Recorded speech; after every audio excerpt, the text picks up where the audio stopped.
Good morning, students. I welcome you all to my YouTube channel NS Lights. So sorry for the delay. Okay, आज 19th of November का हम mains answer आज practice कर लेते हैं. बहुत simple question है, ज्यादा टफ नहीं है.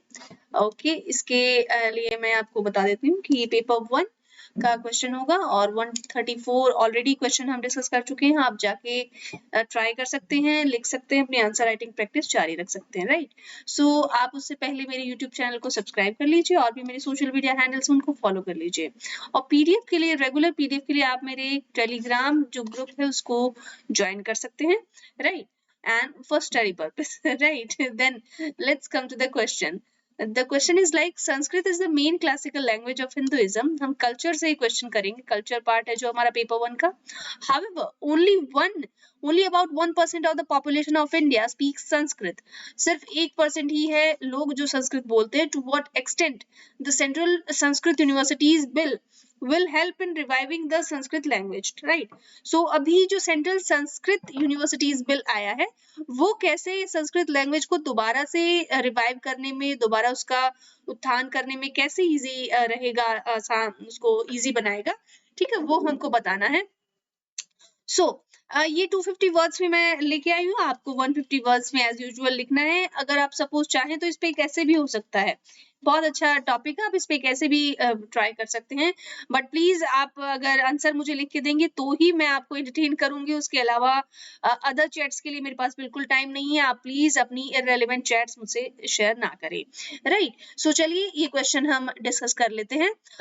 अप्रोच इस क्वेश्चन के लिए रहेगा कि पहले हम इंट्रोडक्शन बता देंगे आपको संस्कृत लैंग्वेज का, देन डिस्कस की features of the bill, significance of the bill, ये जो बिल आया है इसके बारे में हम अच्छे से डिस्कस करने वाले हैं, देन इसको कंक्लूड कर देंगे. राइट, सो इंट्रोडक्शन में हम इस तरह से लिखेंगे कुछ कि Sanskrit is the main classical language of Hinduism and used to be the lingua franca. मैंने 2 दिन पहले आपको लिंगुआ फ्रैंका का मीनिंग भी बताया है.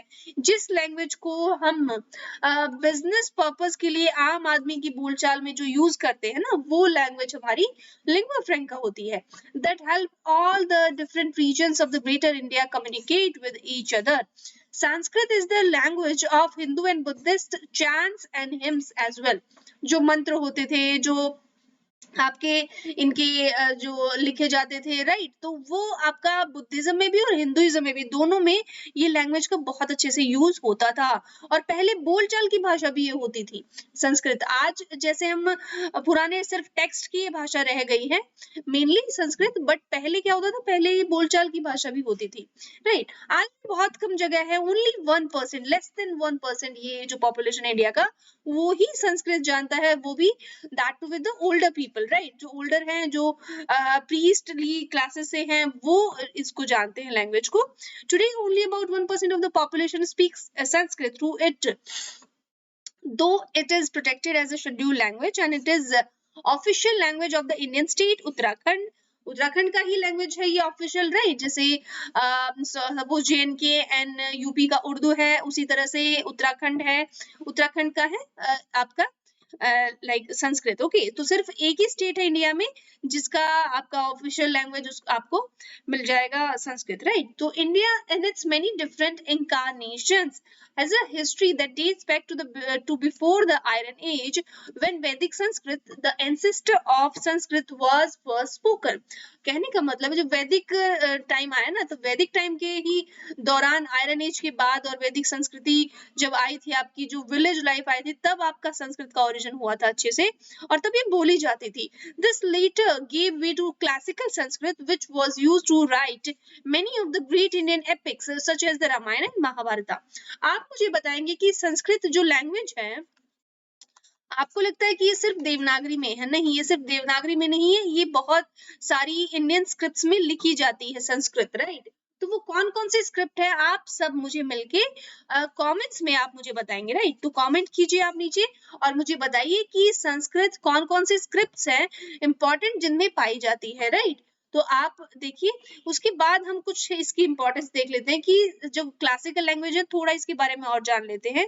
ये क्लासिकल लैंग्वेज है Indian and liturgical language of Hinduism, Buddhism and, कहने का मतलब है जो इसमें आपका जो इसका लिटरेसी है और आपका जो इसमें बहुत सारा जो लिटरेचर है, सॉरी इसका लिटरेचर है, वो इन तीनों जो रिलीजन्स में पाया जाता है संस्कृत लैंग्वेज में।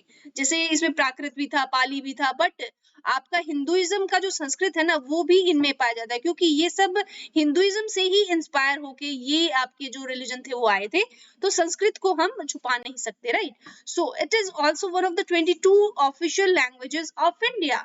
कौन सा शेड्यूल है? शेड्यूल 8 है, right. The name Sanskrit means refined, consecrated and sanctified. Sanskrit का मीनिंग क्या है जी? रिफाइंड है, पवित्र है, ये इसका मीनिंग है, right. It is also known for its clarity and beauty, right. The word Sanskrit means, ये इसको बताया मैंने, इस वर्ड का मीनिंग ही होता है refined, decorated, produced in perfect form. जो परफेक्ट होता है उसको हम संस्कृत बोलते हैं, राइट। सो संस्कृति नाम की लड़कियां देख लीजिए, आपके नाम का मीनिंग है ये, right. So it's clarity and beauty, okay. Sanskrit is the classical language of Hinduism, the oldest and most systematic language in the world.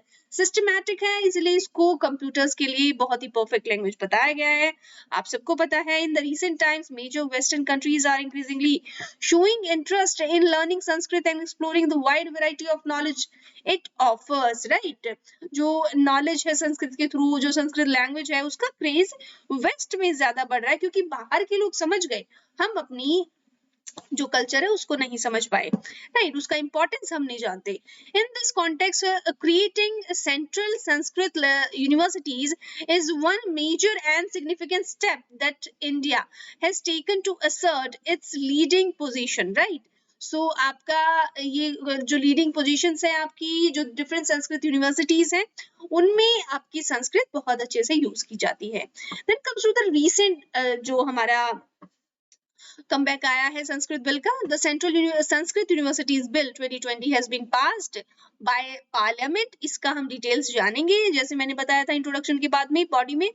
This bill will convert the following into central Sanskrit universities. कौन कौन सी जो universities हैं, जो आपके institutions हैं, उनको ये central Sanskrit universities में चेंज कर देंगे। कौन? ये देखते हैं। राष्ट्रीय संस्कृत संस्थान न्यू दिल्ली, श्री लाल बहादुर शास्त्री राष्ट्रीय संस्कृत विद्यापीठ न्यू दिल्ली, राष्ट्रीय संस्कृत विद्यापीठ Tirupati, it's in Tamil Nadu.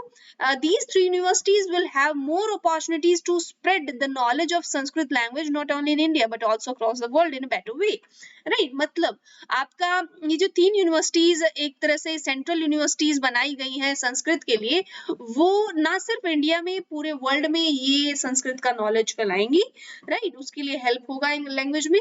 Universities क्या करेंगी? Distribute and advanced knowledge for the promotion of Sanskrit, of course, make special provisions for integrated courses in humanities, social sciences and science, right। So आपका integrated course है humanities के लिए, social science के लिए और science के लिए, ये सब इसमें आएंगे। जैसे कि अब आप सपोज सोशल साइंसेज और अदर जो आपकी जो स्ट्रीम्स होती थी वो आप पढ़ते थे किस में? आपकी नेटिव लैंग्वेज में या आपके इंग्लिश में, राइट। बट अब से क्या होगा? अब वो संस्कृत में भी आपको मिलेंगी। Train man power for the overall development and preservation of Sanskrit and allied subjects. जो संस्कृत सीखे हुए जो मैन पावर आएगा, ह्यूमन रिसोर्स आएगा, उनको जॉब्स दी जाएंगी, उनका डिफरेंट जो सब्जेक्ट्स में उनको हायर स्टडीज के लिए एंकरेज किया जाएगा, राइट। सो इस तरह से आई एम गेसिंग कि साइंस अगर हम इसमें पढ़ेंगे संस्कृत में तो कैसा होगा, राइट। कुछ एक दो वर्ड मुझे याद आ रहा है। आप अगर आपको कुछ ऐसा समझ आए तो बताइए मुझे कमेंट्स में, राइट। अगर साइंस को हम पढ़ेंगे संस्कृत में तो कितना अलग लगेगा, राइट, अच्छा भी होगा। Functions of the universities, in universities का क्या फंक्शन होगा? वो करेंगे क्या? वो हमने बता दिया उनका क्या काम होगा, इनका फंक्शन किस तरह से करेंगे।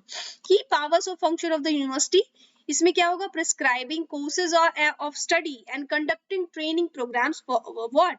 For Sanskrit, right. जितने भी स्टूडेंट है उनकी हेल्प के लिए आप ये क्या करेंगे? यूनिवर्सिटीज ये ट्रेनिंग प्रोग्राम्स कंडक्ट करेंगी, ग्रांटिंग डिग्री भी ग्रांट करेंगे, diploma, certificates, right, providing facilities through a distance education system, conferring autonomous status on a college or an institution।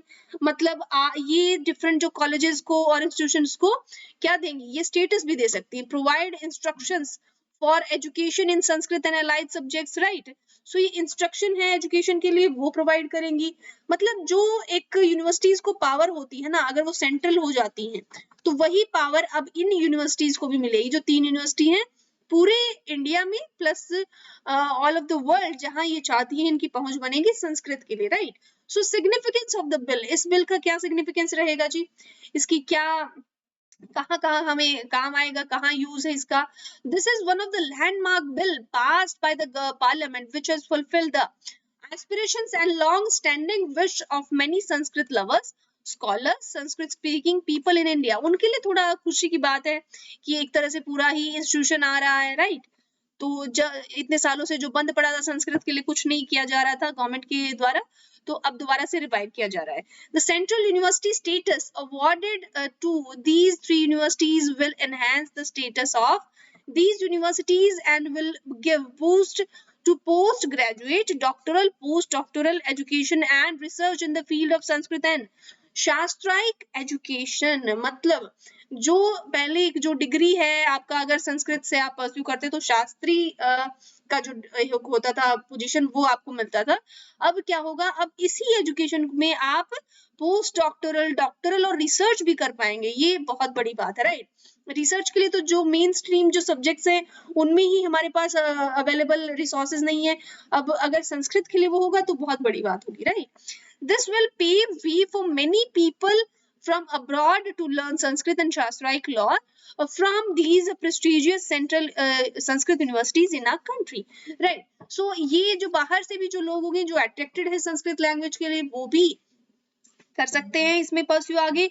हमारी कंट्री में आते ही रहते हैं टाइम टू टाइम, जो टूरिस्ट हैं वो अट्रैक्ट है हमारे कल्चर के लिए, राइट। तो उनके लिए एक अच्छा स्कोप है कि वो इसमें आगे पढ़ सकते हैं। Therefore, creation of central Sanskrit universities will boost further research in Sanskrit with the deep root that may lead to many useful insights and offer solutions to some of the modern day problems, right। बहुत सारी जो solutions हैं और problems हैं, अगर हम अपने कहते हैं ना, जो आप लाइक वेदों की तरफ लौटो, revive back to the Vedas, okay. जो हमारा जो इसका हमारे वेदास का के लिए जो हमारा इन 20th century, letter 20th century में हमारे जो विचार थे वो अब फिर से रिवाइव हो रहे हैं, तो अच्छी बात है, राइट।